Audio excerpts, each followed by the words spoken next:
land of tranquility. A little town in southern Karnataka, cradled in the Western Ghats, is famous for its varied wildlife, world-class coffee, and a perpetually misty landscape. A perfect destination for nature-loving travelers. On this episode, we explore a property that's older than our independence and has a story to tell. Welcome to Old Kent Estates.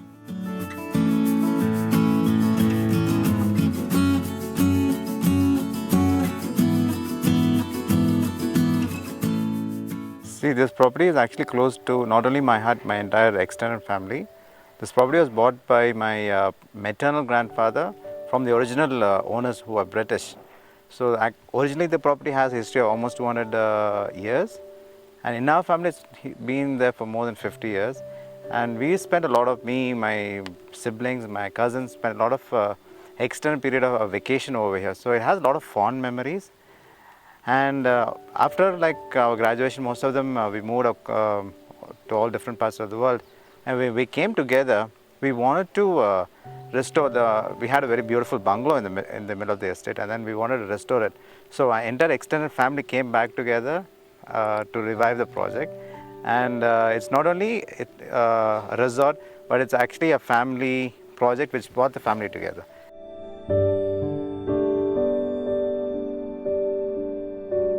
A lot of hotel operators wanted to convert this property into a hotel, but we were skeptical into giving it to them because we didn't want to commercialize this place. So this place is very sensitive. Overall, Western Ghats is a UNESCO protected World Heritage Site. Initially our plan was to do just an homestay.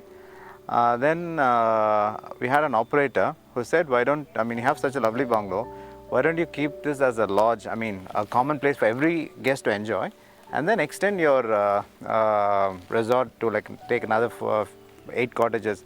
So we extended it, and thankfully we become a resort more than a homestay now. We had one of our very close friends. He's an Italian. He's a mountaineer.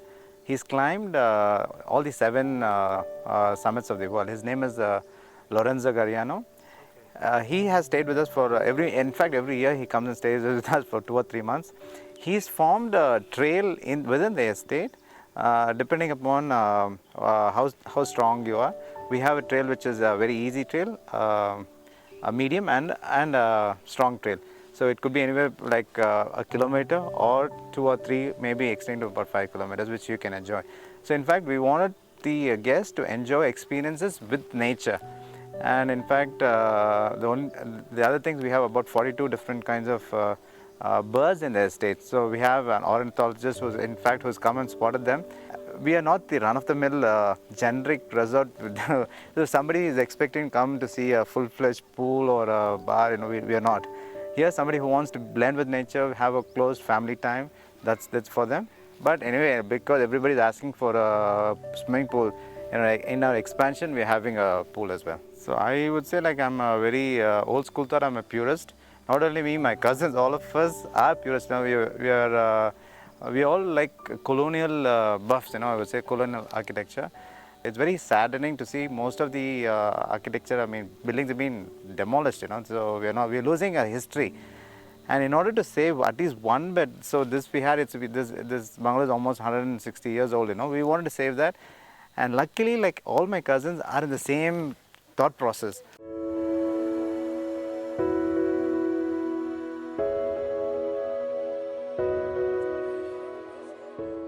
If you see the library, most of the collection from the library was actually sourced by me. So I collected a lot of vintage books from Bombay, from Bombay. I keep collecting. So the garden which we see here, it's not a regular garden. This is a typical English garden which is curated by my cousin. So every person in the family kind of gives input for that.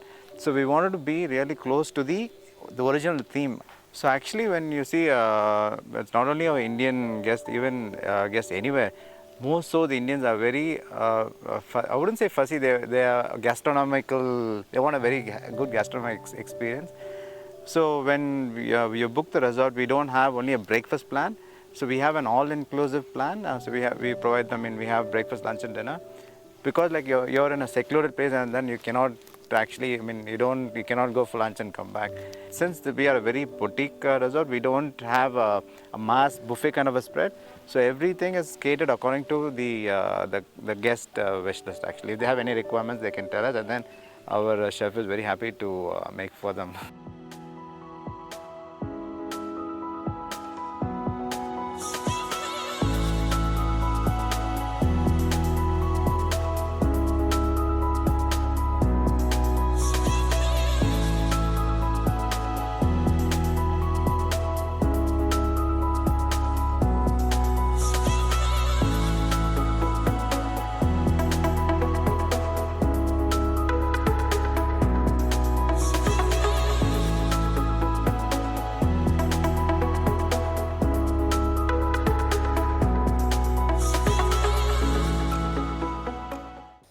For me personally, I feel everything from the property, everything of the property is an inspiration for me to work here.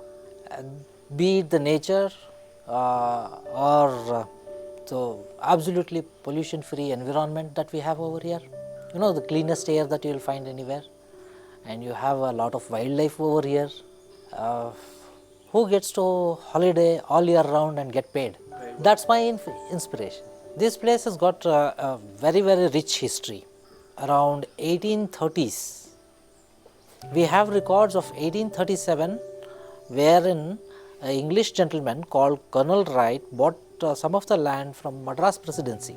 So after buying this land, he started converting this jungle into a plantation, and his family continued to occupy this plantation, and they cultivated coffee over here for almost a century, until 1960s, by which time we had already got our independence, and our present owner's grandfather bought it from the English people.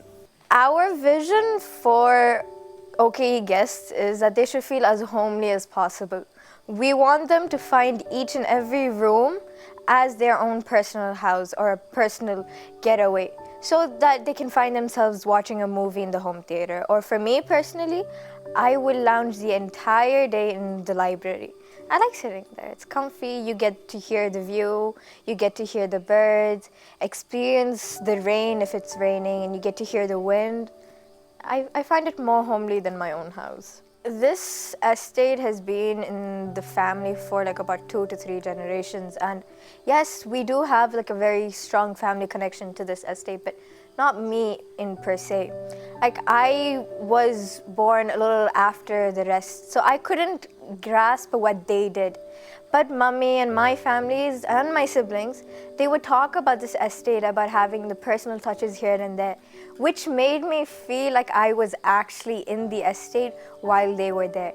My sisters used to tell me that they used to make these small picnics where they would cook their own food, and being in that story made me feel like I was back in time over here.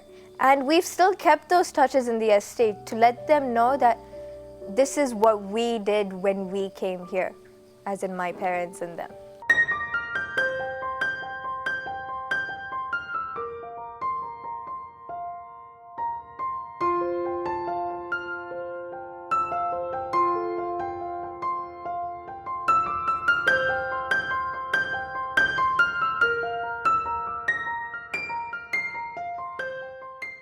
If you're a coffee person, then Old Kent has something special just for you. It's called Thaikoppa, an experience that takes you through the life of a coffee planter, right from picking fresh Arabica and Robusta to the pulper house, where it's washed, pulped, and dried, followed by cupping. A carefully curated coffee tasting experience full of various notes and flavors for the coffee lover in all of us.